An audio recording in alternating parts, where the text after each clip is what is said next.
Assalamu alaikum. So last time we discussed about Golgi apparatus.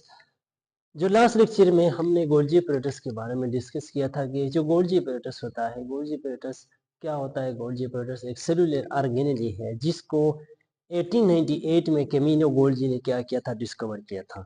अब Camillo Golgi के structure को हम देखें तो उसमें क्या हमारे पास एक सिस फेस होता था, एक ट्रांस फेस होता था। अब जो सिस फेस होता था वहाँ पे मटेरियल वायर आते थे, आने के बाद क्या वो पैक हो जाते थे। पैक होने के बाद ट्रांस फेस पे वो न्यूली वेसिकल में कन्वर्ट हो क्या हो जाते थे, वो हमारे सेल के अंदर जाते थे। अब वो उसका फंक्शन क्या था? लेट सपोज हमने वो पढ़ लिया था कि क्या है, वो सेलुलर ऑर्गेनेल्स बनाता है, लाइक लाइसोसोम्स क्या बनाता है?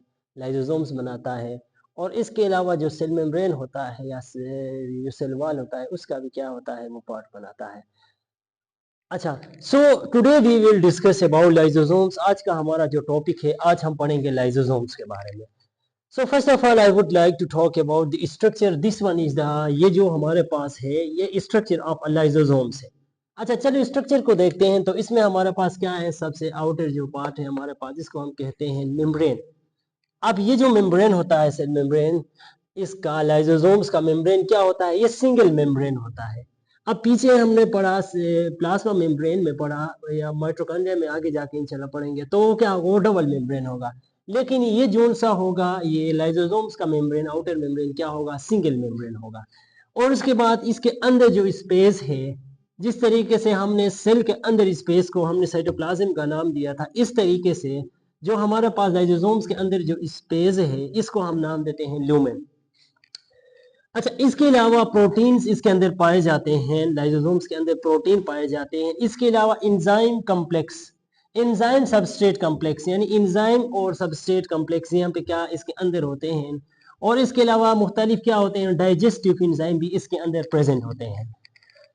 So it consist of a single membrane. ये क्या हो जाता है? ये एक सिंगल मेम्ब्रेन होता है। अच्छा, नेक्स्ट बात कर लें। Contain digestive enzyme synthesized on RER, rough endoplasmic reticulum, and then transported to Golgi apparatus with their processed enzyme. अब इसमें क्या किया? अब इसमें नेक्स्ट ये होता है, ये क्या होता है? Contain digestive enzyme. अब देखें तो यहाँ पे हमारे पास क्या है? डाइजेस्टिव एंजाइम, हमारे पास डाइजेस्टिव एंजाइम इधर प्रेजेंट है। सो अब ये डाइजेस्टिव एंजाइम कहाँ पे होते हैं? इसकी सिंथेसिस कहाँ पे होता है? पीछे हमने पढ़ा था रफ एंडोप्लाज्मिक रेटिकुलम में। यानी इस रफ एंडोप्लाज्मिक रेटिकुलम में हमारे पास राइबोसोम्स होते थे। राइबोसोम्स का फंक्शन क्या था? प्रोटीन सिंथेसिस था। अब वहां पे ये क्या करता है? ये जितने भी एंजाइम्स होते हैं उसका रफ एंडोप्लाज्मिक रेटिकुलम से सिंथेसाइज होते हैं, वहां पे बनते हैं। बनने के बाद फिर ये ट्रांसपोर्ट होते हैं गोल्गी apparatus। इससे पहले वाला टॉपिक में हमने पढ़ा, उसमें क्या हो जाते हैं? उसके बाद गोल्गी apparatus में चले जाते हैं। गोल्गी apparatus में चले जाने के बाद ये क्या होते हैं? With their process enzyme. अब ये जो एंजाइम्स वहां पे होते हैं वो गोल्गी apparatus में जाके क्या हो जाते हैं? एक लाइसोसोम का शिकल इख्तियार कर लेते हैं। लाइसोसोम का शिकल इख्तियार कर लेने के बाद क्या हो जाता है? ये एक cellular organelle at the trans face of lysosome का जो जो हमारे पास गोल्गी apparatus है, गोल्गी apparatus के ट्रांस फेज में क्या होता था? हमारे पास ये जो लाइसोसोम है ये बनता है। इसके अलावा इसका फंक्शन क्या है? फंक्शन की बात कर लें, it helps in intracellular digestion. अब इसका फंक्शन ये है कि सेल के अंदर, intracellular means inside the cell, एक होता है extra cellular outside the cell. अब intracellular digestion means inside the cell, ये क्या कर लेता है? डाइजेशन कर लेता है। इसके अलावा हमारे पास है ऑटोफेजी। ऑटोफेजी मींस जो सेल के अंदर, लेट सपोज एक माइटोकॉन्ड्रिया, हमारे पास सेल के अंदर एक माइटोकॉन्ड्रिया खराब हो गया, तो ये क्या होगा? ऑटोफेजी के जरिए से ये जो लाइसोसोम्स होगा ये उसके ऊपर एक्ट करेगा। उसके ऊपर एक्ट कर लेने के बाद ये लाइसोसोम उसको इनगल्फ करेगा। इनगल्फ कर लेने के बाद उसको क्या कर लेगा? उसके अंदर जितने भी हमारे सेल के लिए जरूरत की चीजें हैं उनको क्या कर लेगा? डाइजेस्ट कर लेगा। डाइजेस्ट कर लेने के बाद जो वेस्ट प्रोडक्ट होंगे, वो वेस्ट प्रोडक्ट को क्या कर लेगा? ये आउटर साइड पे जाके सेल मेम्ब्रेन के साथ क्या हो जाएगा? फ्यूज होके जो हमारे पास जितने भी अनवांटेड हमारे सेल के लिए जितने भी मटेरियल्स होते हैं उनको क्या कर लेगा? वो out of the cell excrete करेगा।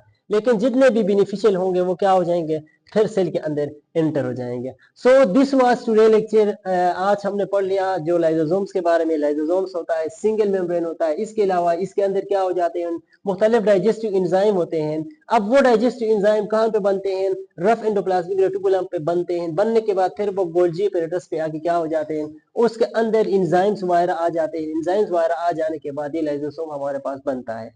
अब ये क्या करता है, इसका फंक्शन के बारे में हमने पढ़ा, ये इंट्रासेलुलर डाइजेस्टिंग करता है, यानी सेल के अंदर डाइजेस्टिंग करता है। इसके अलावा इसका जो एक और अहम अहम काम है वो क्या है, ऑटोफेजी, यानी सेल के अंदर अगर कोई ऑर्गेनेली डैमेज हो गया तो ये ऑटोफेजी के जरिए से उसको क्या कर लेगा, उसको खत्म कर देगा। So this was all about today lecture. I hope so कि आपको क्लियर हो गया होगा। Thanks for watching and Allah Hafiz.